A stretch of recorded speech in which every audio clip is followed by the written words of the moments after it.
Been doing the business for 8 years and have around $500 million in total capitalization so far.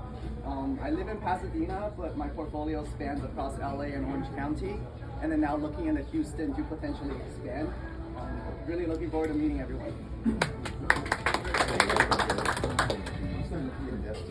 Hello everyone, my name is Thomas Phillips. I'm a residential real estate broker. I'm based in Pasadena.